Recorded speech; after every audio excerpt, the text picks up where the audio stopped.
Hey, this is Lady C, Hey, this is JT. and we want to welcome you to the Critical Thought. And in the upcoming episode, we're going to be talking all about David Splane's apostasy talk from the regional convention. You're listening to The Critical Thought, where we challenge our listeners to use critical thinking when examining the teachings of Jehovah's Witnesses. David Splane's talk hit on two interesting points: apostasy and negative reports.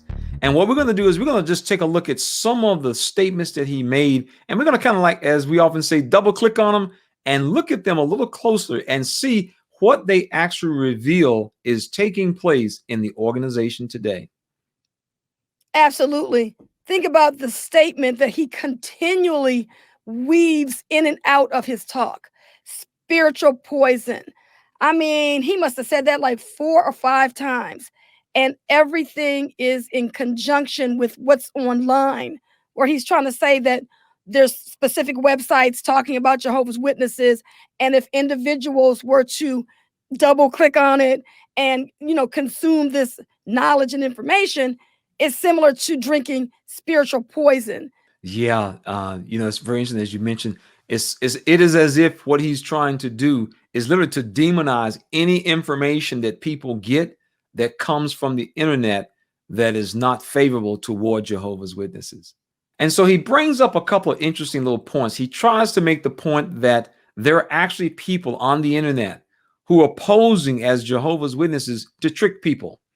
Well, we can't speak for what people do on other sites, but I am sure there's no way someone's going to come to our site and be tricked and not realize we're not Jehovah's Witnesses.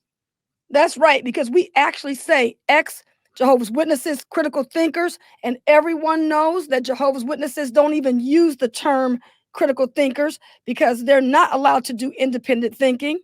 And if you just take a look at some of these thumbnails here on the screen, you'll see the names of our videos. For example, the one about the faithful and discreet frauds. And anyone that clicks on that particular video knows full well that we're not trying to act like we're Jehovah's Witnesses. Yeah, that's so true.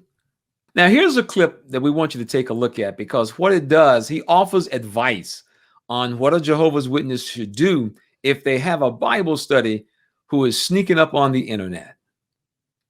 The unbelieving husband of your Bible student sends his wife a link to an apostate web page and says, "Here, you better look at this and see what you're getting into." Well, your student is concerned, and she wants you to take a look and tell her what you think. Well, that's not an option. Paul says, avoid them.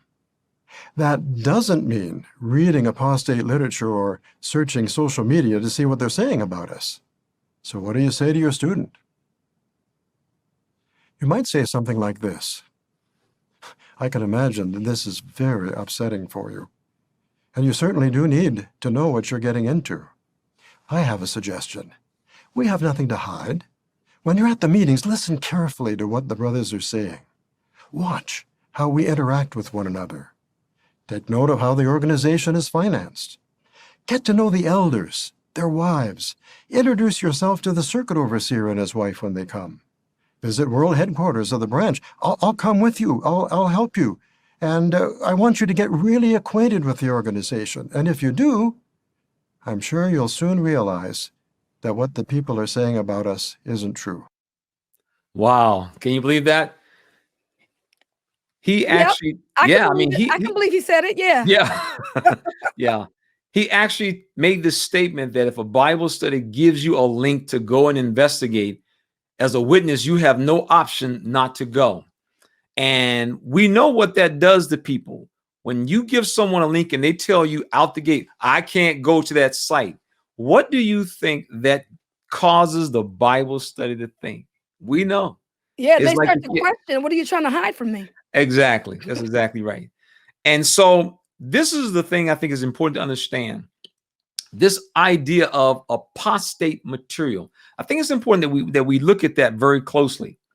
When I was up on the internet, just the beginning to start searching around the internet, I made a decision I was not going to read any apostate material. Not going to read an apostate material. And that was the problem I ran into.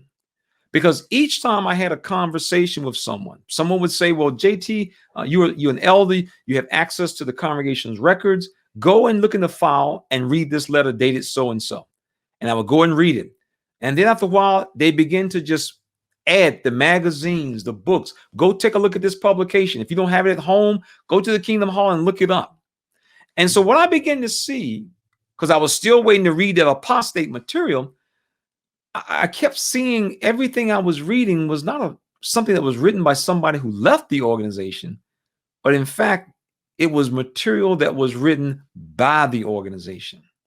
And see, that's the challenge that Jehovah's Witnesses are facing.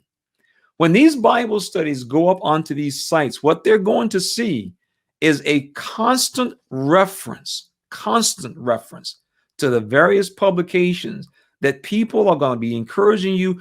Go take a look at that. Go read it for yourself and then start asking yourself some questions. Does this sound like something from God?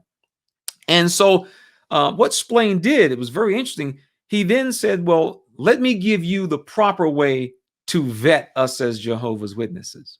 And so he said, well, go to the Kingdom Hall. Go to the Kingdom Hall and look at how we behave. Well, that's all stage. Everybody knows that what you see when you walk in the Kingdom Hall, the happy family, the husband, the wife, the little children with the little bow tie on, that's all stage. Why do we know that's stage? Because the organization is always concerned about the brand, how we look. That's why when there's a judicial case, one of the first questions is asked, who knows about this? Because we want to make sure that we look good. And so when a person goes to the Kingdom Hall, they see exactly what's being staged. Whereas this family get home, they're fussing and fighting. Then he says, well, ask the brothers about the finances. Well, really? Does he really want someone to ask about the finances? Take, for example, a Jehovah's Witness takes the Bible study to the Kingdom Hall. They go on the night that they're doing the accounts. They read the accounts off, and then they say, we're going to post this up on the information board.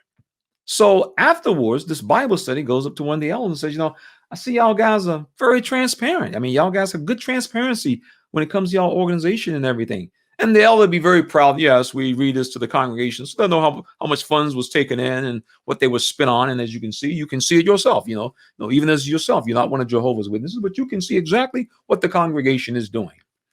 Now, let's just suppose this person decides to go a little further. He says, you know, that's interesting. You know, I know that y'all have like tens of thousands of these congregations all over. And you mentioned that y'all were going to send some money to the main office. Well, you know, being y'all guys are a 501c, I'm just curious, you know, could I get a copy, you know, because of, you know, what your corporate funding is to see how, you know, I'm just interested, you know, to see how you guys manage y'all funds. I mean, as you showed me this evening, y'all put it up on the bulletin board so everybody can see it. Do you really think that they're going to get a copy of the Watchtower's financial statements? No, they're not. So when David Splane talks about the finance, he is only talking about at that Kingdom Hall, because you will not see what the finances are of the Watchtower Bible and Tract Society. It was really a bogus statement. And all the person did was just ask a couple of extra questions. You demonstrate on the board? Can I see what the corporate is? No, you will not. Then he says, look at the elders. Listen to the elders. Now think about this. He goes and talks to one of the elders, Brother Bill Johnson.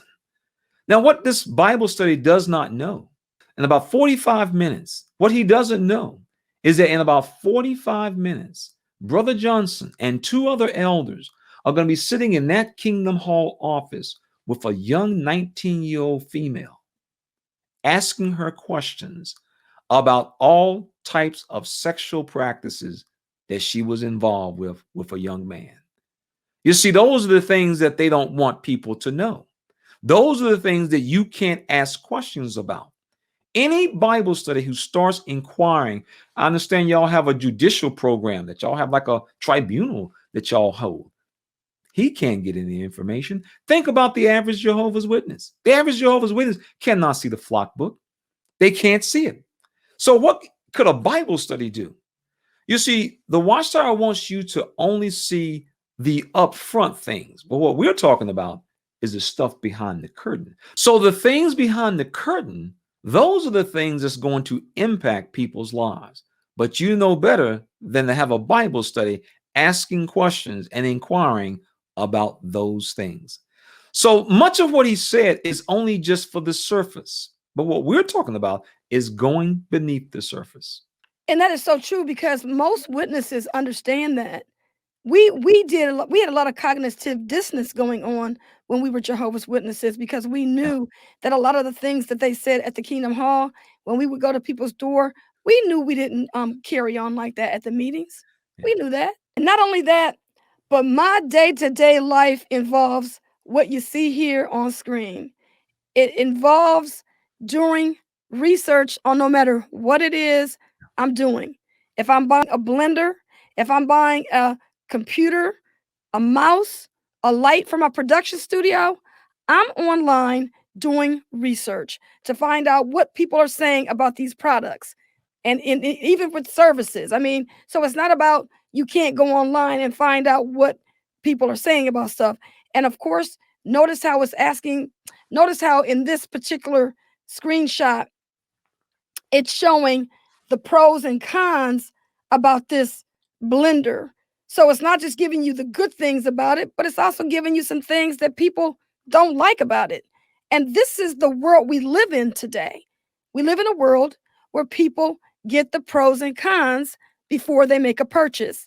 They get the pros and cons before they choose to belong to groups or organizations. And it's no different with Jehovah's Witnesses.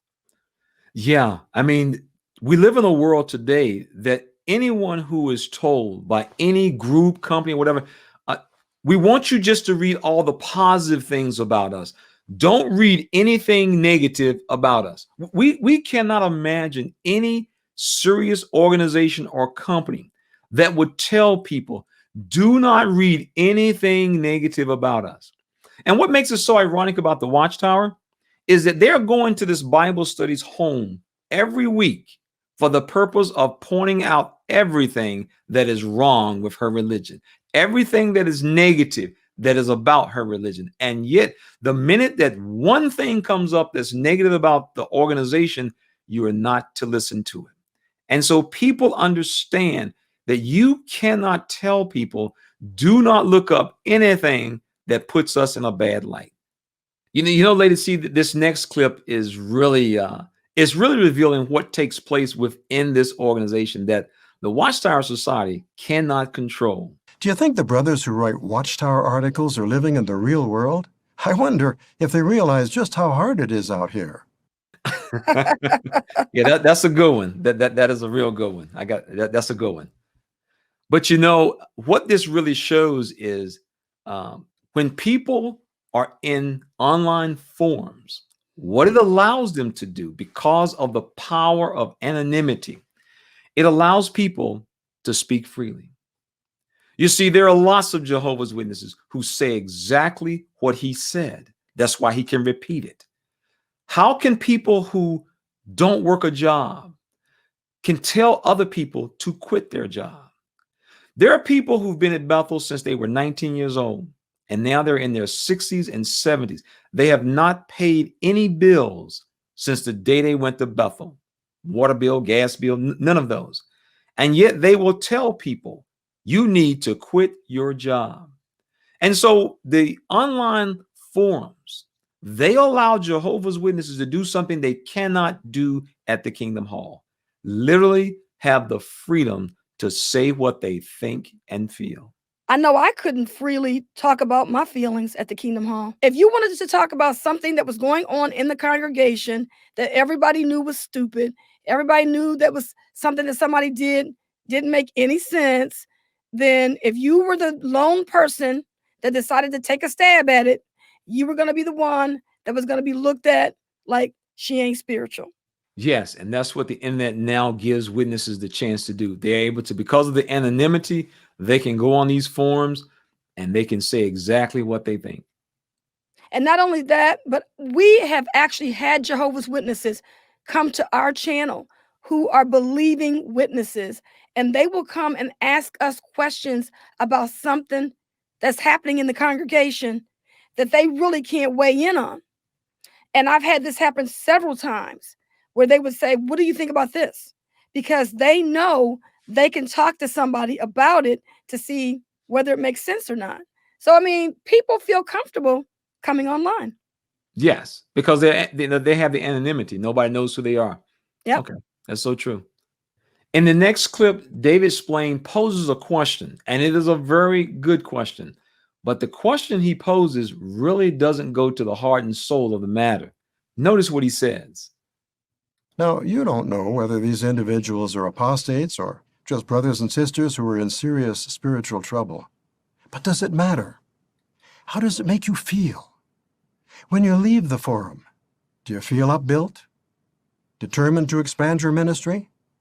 More convinced than ever that Jehovah has an organization that you love and that you're delighted to be a part of. You feel honored to be a part of that organization. Yes. Yes. Yes. I feel the warm and fuzzy, Absolutely. I feel so upbuilt after I leave the online forum. It makes me feel so good. Nah. That is a very good question that he posed, though. How do you feel? And the fact of the matter is, for many people, after they go into an online discussion forum, they don't feel good at all. But you see, the question he did not ask, and he does not want to ask, is why do you feel this way? Well, for many of you who are watching this video, including myself, when we went to those discussion forums, we did not feel the warm and fuzzies. We didn't feel good. And the reason why is because we were being introduced to information that we realized did not support a lot of the things that we believe. And that's what he knows. When people go into these online discussion forums, they are going to be presented with information. And yes, the information is going to come from the Watchtower's own published material. And when you leave, after you begin to see where these pieces fall in place at, you begin to get a picture of this organization that you didn't know about. That's why, we often ask the question to people, if you had known what you know now, would you have continued to be involved with Jehovah's Witnesses? And people often tell you, if I'd only known. And you see, that's why we often make the statement, the internet is a game changer.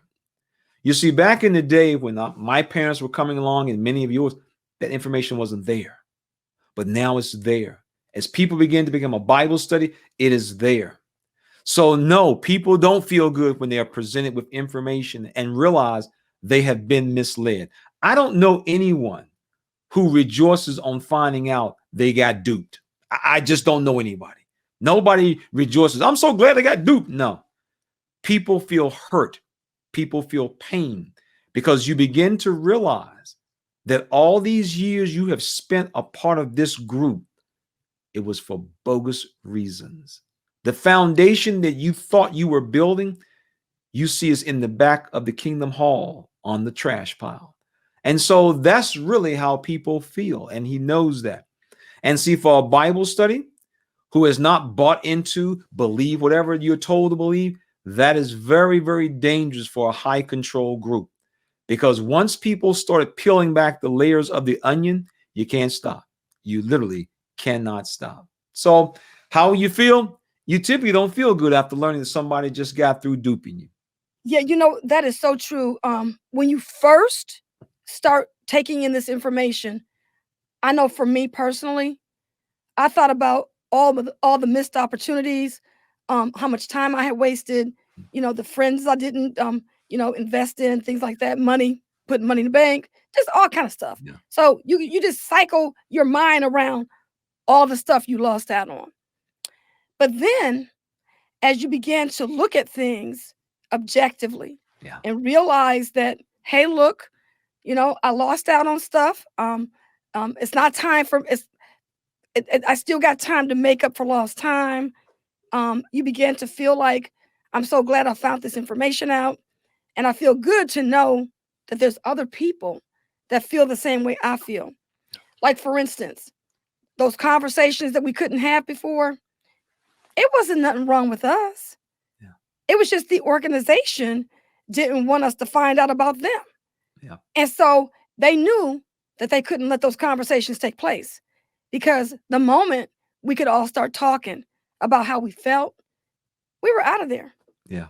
So, we went through cycles of Yeah. feelings and emotions and stuff like that, but eventually we were able to like level it out and begin to live our lives the way we should have been living them Yeah. before we got involved with this religion. Well, you know what? Yeah, JT, what do you Mhm. think about what he was saying about the negative talk and criticism?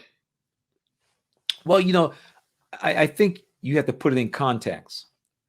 And that is, you have to also ask some additional questions.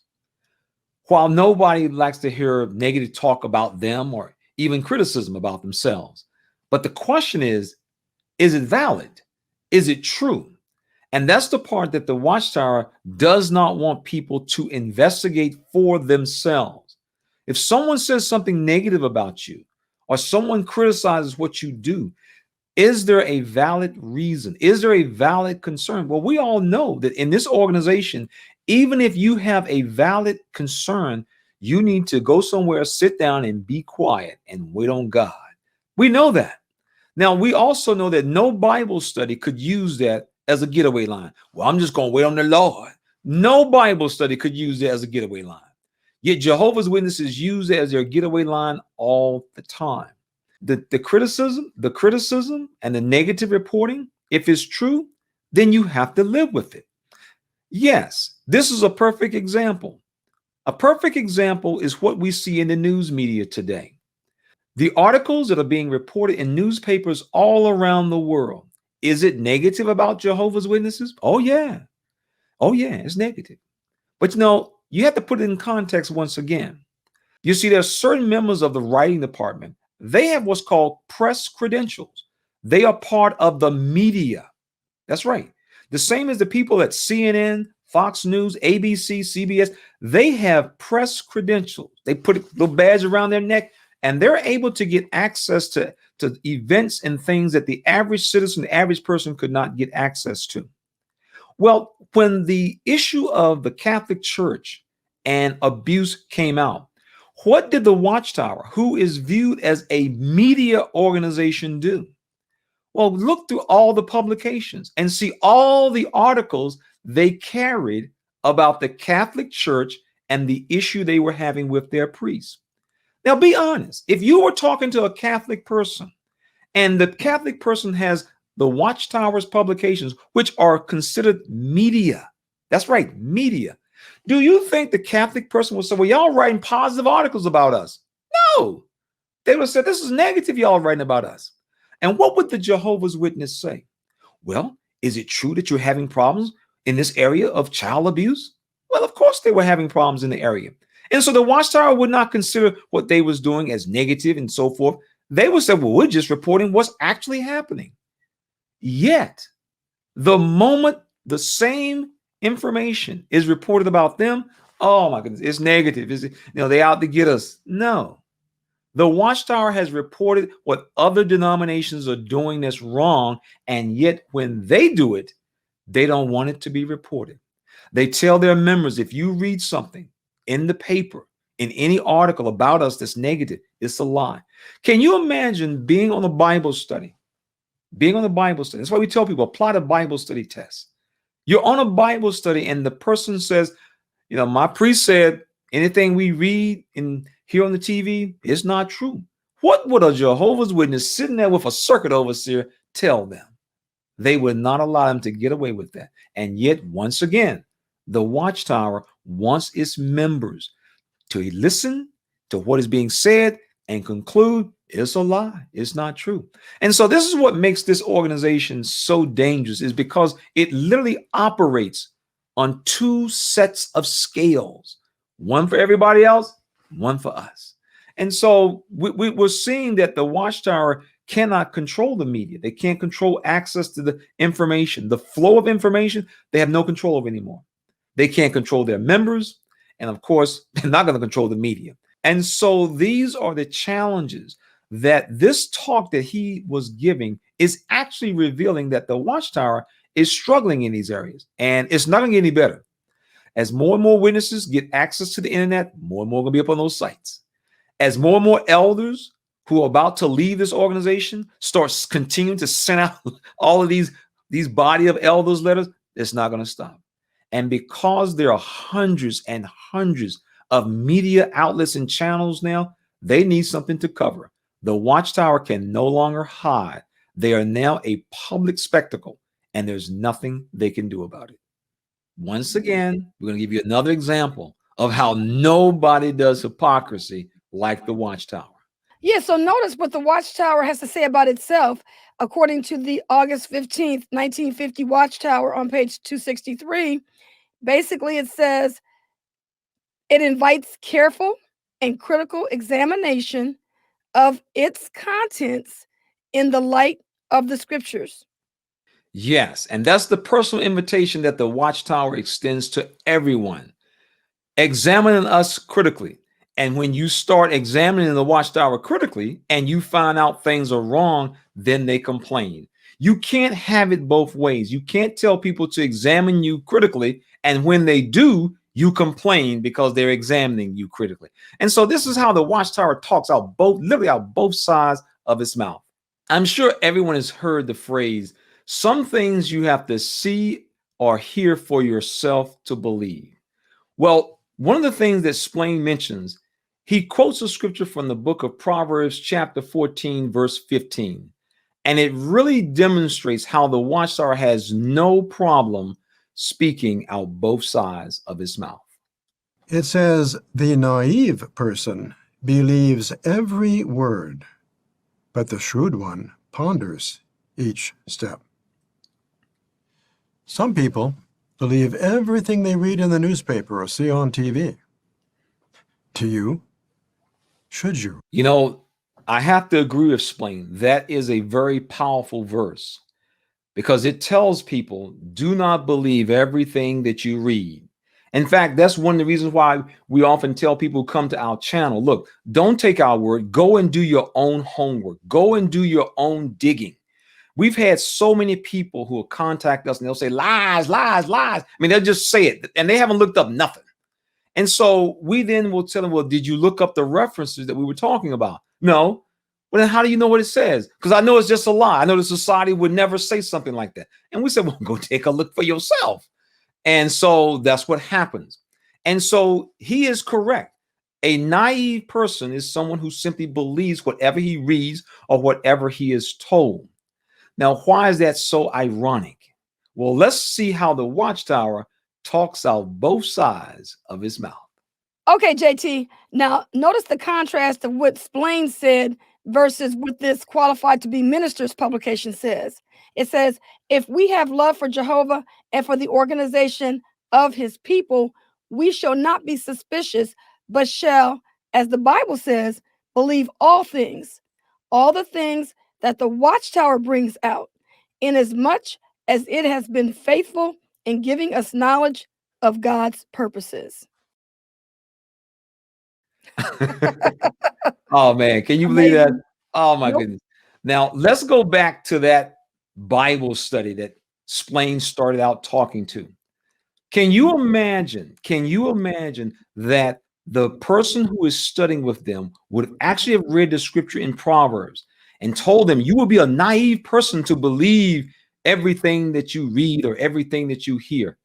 And then 5 minutes later, after a person is baptized, what is a Jehovah's Witness supposed to do? A Jehovah's Witness is supposed to believe everything the Watchtower says.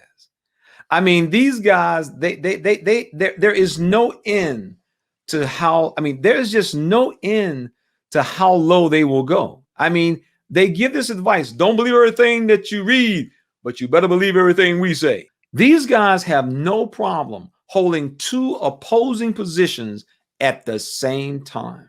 I mean, if there's an example of double speak, double think, this is it. But you know, one of the things I noticed in the talk that Splane gave, he talked about the news media.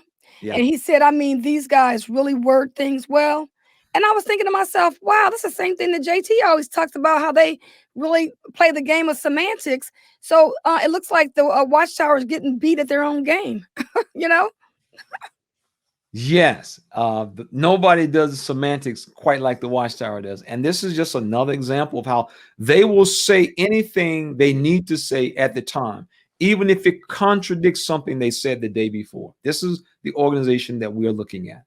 Yeah, because even when they talk about the news media, I just want to double click on that one more time. Is the reason why I want to say that is because there have been many occasions where the Watchtower has been called on to make a comment about some of the things that were discussed in some of the documentaries, and they said that they either did not get back with them or they just ignored them totally. So they did not want to make a comment about it, and he did say that in this apostasy talk, that they didn't even ask them for their opinion, and they ask them for their opinion all the time, but they Yeah. don't give a comment. Yeah, the Watchtower always has an opportunity. In most organizations, news media organizations, they will always ask for a spokesman to address whatever the issue was, and the Watchtower will say no. So then to complain, that's kind of moot. It's kind of a moot point. Right. So if there's only one thing that we can take away from this talk that David Splane gave, is it has allowed us to peek inside this organization. And what do we see? We see clearly that the organization is concerned about things that they cannot control. They cannot control their members because they're surfing on the web whenever they want to. They cannot control the media, and they cannot control the flow of information. Three of the most important things that a high control group or a cult needs to have under their control. And the Watchtower is clearly starting to lose its grip. And we can only tell you to make sure that you continue to double click on topics that you need more information on. Continue doing your research, because no one should ever keep you from information, especially if it impacts your life. And we want to thank you for being in our audience, and we'll see you on the next episode. This program was sponsored by Critical Thinkers.